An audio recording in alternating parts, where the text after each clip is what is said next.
Yo, what's going on, Dragon Ballers? Welcome back to another player interview. This time I'm here with Rohit, who got first place at the Texas LCQ. So Rohit, how you doing tonight? And talk a little bit about your weekend. Hey, I'm doing pretty well. Pretty much the entire weekend was pretty good. There was a lot of people that showed up. I think we had about 115, 116 people show up, and there was it was pretty good. Yeah, man, that was an awesome number to see, like 115 in that ballpark for a regional, like pretty much for an LCQ. I kind of wish they would have done a day two, but I mean, I guess for the last chance qualifier, they just wanted to keep it clean and simple. But what made you want to play this deck in particular? Probably because I've been sticking with green since the start of the game, and I just like playing green, and it has all my favorite characters in it. And I just like playing Crillon and whatever has androids in it, pretty much. I can see that for sure, and I love like the Final Showdown engine, and yeah, I also think it's pretty cool. Like I care about the theme of a deck as well. Like when you can play multiple characters in a deck, it's pretty sweet. So talk about like some of your matchups. Like what's like a good matchup, and like what are the good and bad matchups for this deck, I guess is what I'm trying to ask. Probably you kind of have a lot of bad matchups just because most of the deck isn't too strong. Like your win condition is your strongest card, and everything else is pretty much just stalling for that. Mm-hmm. But my matchups, let me pull it up real quick. Yeah, my matchups for the weekend were round one was a green starter Broly, which you can kind of kill this deck pretty quickly if you don't have the right defensive options. Mm-hmm. So that was a little tough. If you don't go first and you don't preempt if they're 4-drop Broly, they can kind of just kill you. But a lot of times you just have to either like speed up their Broly chain and just make sure they don't have the rest of it, and just play defense until you can play your guy and play Kaioken. Like for the other matchups, I had played a Slug and some Toa decks, or one Slug and a couple Toa. But the hardest matchup for this deck is probably Hand Destruction, because you don't really draw much. Like your leader just draws one. Like even though you can dig through your deck, like, you're only drawing one card a turn. Right. And and while you're using defensive options, you're getting rid of your hand, and like none of the defensive options plus you any cards. Right. The arrival kind of taxes your hand. Yeah, for sure. And then like even Vegeta the Cruel and Mach Speed, like they'll just minus you cards. But if they force you to like warp your hand, you can't play your Kaioken because you don't have 20 in the drop. And even the Slug player, like that's actually one of my harder matchups. I didn't build a sideboard for it, but both games he had a ways to get me down to one card in hand, and then turn 5 it was Kaioken, so I just had to draw a card and play it. But even though like the Hand Destruction kind of helps me feel my drop, and if he discards my hand, then I can't win. Right, you can't play defense, things like that. Yeah, you pretty much have to just preemptive the 4-drop Slug, or you just lose. You can't beat that. Well, let's talk about the big 4 decks real quick. So like if we look at Toa, how's that matchup for you?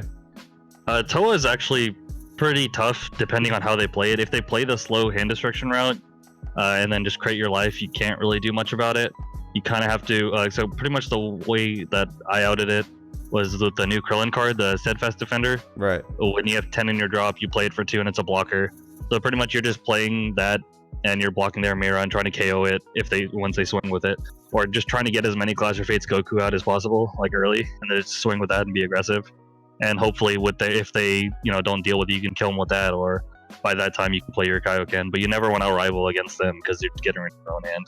Right, and then the Crillon also provides a little bit of draw power itself, right? If I do recall correctly. So I'm sure that helps like a little bit. Card one, yeah.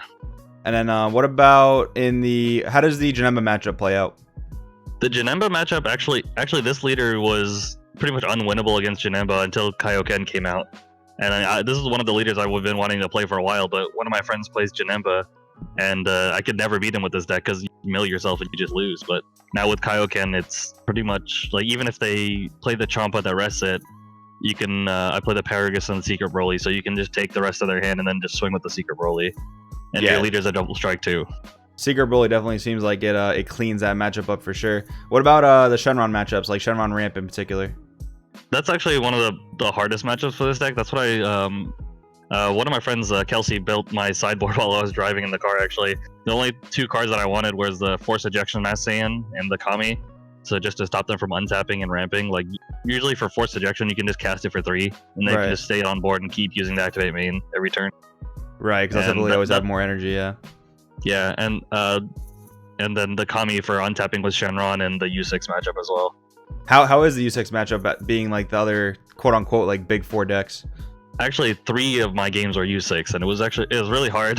If you don't go first, it's I mean, it's pretty rough. I mean, I guess going first is just good in any card game, but Right. like especially against them, like you have to do pretty much nothing, because if you play any card, you'll just die, because they can play like 3-4 guys a turn that taps your mana, and if you use it for anything, you'll just lose. All right, dude. So I gotta ask you, like, the way this conversation's been going, like, you know, every matchup sounds like it's difficult. So how the heck did you pull first place with this? Well, kind of with this deck, you're kind of just losing until you play Kaioken and then you just win. I mean, it feels weird saying that, but it's kind of what the deck's supposed to do. You're just honestly, when I'm playing, I don't feel like I'm winning until I won. If you know what I mean. So you kind of always feel behind, and then Kaioken just kind of brings you right back into the game. Yeah, because like I mean, every game you're getting rid of your entire hand, and then you're counting your drop. I mean, if you can count to 20 and play Kaioken, you can pull off the win condition. But getting to that point, this is the hardest part. So if that's the entire, obviously that's like, you know, the win condition of the deck, but like, you know, when that does get interrupted, like let's say you get Chomp of the Trickster, or let's say like they have a drop negate in the drop area, like how often did your Kaioken get interrupted, and how often did that like kind of throw off your game plan like too far off? So there was a couple games where I didn't get to resolve Kaioken, and then so pretty much I'd either like play a bunch of Crillons out, or if they play a blocker or anything to like, you know, stop Kaioken, you either on the turn I play Kaioken. Usually I had a Clash of Fates Goku out from a Crillon that died earlier, or a rival Gogeta, or like one or two of them. So you have at least like two double striker, or like one or two double strikers on board, and then your leader is a double strike, and then plus your whatever you take out of their hand with Kaioken. So you can kind of just, you know, calculate how much combo power they have, and you get a couple cards from your life as well. Gotcha, that makes sense. Yeah, having those alternate ways to win definitely seems like it. You need that in this type of deck. So going through the list kind of quickly, so your only straight red card is Mach Speed Kaioken at 4. So 2 questions, like, was that enough red to a rival like consistently, and how was it as a counterplay? Like, obviously Vegeta the Cruel is insane, but how good was Mach Speed? Actually, I played Mach Speed more than I played Vegeta the Cruel. Actually, Vegeta didn't actually come into play that much, just because I wanted to. Mach Speed was really useful against U6. If they played, you know, 1 or 2 guys, you know, play it -10, -5, kill 2 of their guys. Right. And then from there you can arrival your Gogeta 5. But it was enough red just because I don't really want to arrival too much, just because it takes too many cards out of my hand, and I just want to make sure that I can live. And if I do arrival with it, then it'll probably be like the turn before I'm Kaiokening. Gotcha. So that's the only red card. Then we have the typical red-green stuff. We got the Paragus to pop off into the SCR. So I think like it's probably pretty standard now to run the Broly SCR, but like were you ever back and forth on the red-green SCR, or was it always just Broly SCR? I think I wanted to try the Reddit Secret Rare, but seeing that people wanted to defend their life pretty high against Kaioken in the first place, like getting them down to 2 is hard, like with this deck, because you don't really have any way to put pressure on except for your arrival, and then you're getting rid of your hand for that. Right. So, like I guess like the Reddits is okay, but people are already going to try to stop Kaioken. So if you have a way to do something else after that, it's really hard for them to stop it, especially since you take their answers out of their hand with it. Gotcha. It makes a lot of sense. So moving through the list, like pretty standard stuff. The 5 negates, like the Further Greater Good's great in this deck because you can pitch it and then use it later on. The 3 preemptive, and then the SS Vegeta Energy of the Gods. That's kind of caught my eye. So why did you decide to include 3 of this? Like I think this is kind of like an oddball pick, but why did you decide to include it? I think it's a really good card just as a 115k. Like if like later in the game, one guy chomped my Kaioken, and then I had to deal 3 damage somehow. And I think I took his cards out of his hand with Kaioken when I played it, and then I played the Vegeta for 1, and my leader was a double strike, so I had a way to finish the game that way. Nice. But mostly it's for blockers, like, because when people I was playing this against the Zamasu deck when they had like 6-7 blockers or whatever, and then you can play this for 1 and KO all the blockers, or if they're playing like a Revenge blocker Toa that I had in my side for 2, when you play your Kaioken, you play Kaioken, untap your mana, and then play this for 1 and KO the blocker, just to get rid of anything that's in the way. Yeah, that makes sense actually, because yeah, Kaioken, one of the weaknesses is blockers for sure, so that definitely works. And then the new Crillon, so we kind of talked about it a little bit, but this is really one of the main draft box cards for this deck in particular. So how good was this Crillon over the course of the tournament?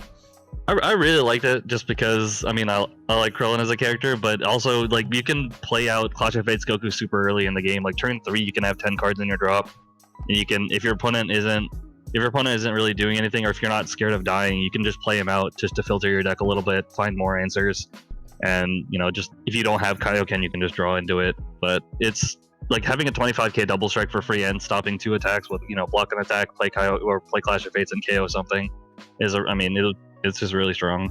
Yeah, that's why I like having either 4 or 3 of everything. Yeah, it's super strong, and this list is very, very clean cut. Like going over to the side deck, it's kind of just like clean stacks of 4. So I know you mentioned like your friend kind of built it for you, the card, but what was kind of the rationale behind the side deck, like the Kamis, the Goku close quarters? So the Kami was actually one of my main board cards earlier, but I figured I wanted the Vegeta instead just to finish games because Kami is pretty situational, but I sided in against every U6 matchup because they all want to untap, and Green didn't have a way to answer that before, but now it finally does. Right. But that was super useful. Force Ejection Massane didn't come into play at all. I played a Shenron deck, but it wasn't the ramp Shenron deck that this deck has trouble with. It was actually a Shenron like red-green aggro deck with veggies and assemble a squad. Gotcha. So one of the games I played against him, like he played like 9 guys on turn 2, and then I just died. Like I wasn't able to preempt if his assemble a squad, and I just lose. And the other games I was able to do that. But the Toa, I kind of didn't really know what that was for. Maybe for another Kaioken mirror, but it didn't really come into play at all. And another matchup that's kind of difficult is Path to Greatness and Victory Strike. So that's what the close quarter was for. Just popping those Path to Greatnesses. Yeah, if you can't preemptive strike it, then you have this guy to answer it pretty much. All right, so overall, Rohit, man, like this has been like a super funny interview because it just sounds like everything you're saying is like this matchup's tough, this matchup's really tough. But I mean, you got first place, so you must be doing something right. So, are you going to nationals? Probably. If some of my friends are going, then I'll probably go with them. But I don't want to go by myself. For sure. It just depends if I get a group of people going. Definitely. Are you thinking about taking this deck, or probably gonna jump on something else soon? No, I'm probably just gonna play this until the new set 8 androids come out. I mean, I probably won't even change the list that much. Excellent, I just man. Like that. Yeah. Excellent, man. Well, I'm sure it'll go great for you again. So, pretty much wrapping up the video. Any final thoughts on the tournament you want to say, or any shout outs you want to give? Yeah, for sure. I think I played against one pretty unique deck was Eggman's deck that he brought. I played him in the 4th or 5th round. He was playing U6 veggies, but he was playing the Dende leader, the Agents of Destruction, or the Shenron blue Dende leader, right, with Goku on the back. And he was playing he actually played the new blue card, the Desperate Measures. I think the 1-mana blue counterplay. Yep. To it returned the 2-drop to your hand, and it would stop my Vegeta the Crillon and Mach Speed Kaioken from going off because before they go into play, they're 2-cost cards. So you just bounce those to my hand, and they wouldn't come into play. So that was actually kind of tough. And another the Kamis tough came matchup. Yeah. Well, I mean, I say the matchups are tough, but I mean, everyone I played was good. So right. And any other closing thoughts on the tournament or any shoutouts? Yeah, just shout out to all the local guys at a local game store. Sal for lending me the Krillons, Kelsey for helping me build my board. And that's about it. Awesome, man. Thank you so much for being on, and we'll see you guys next time. Thank you.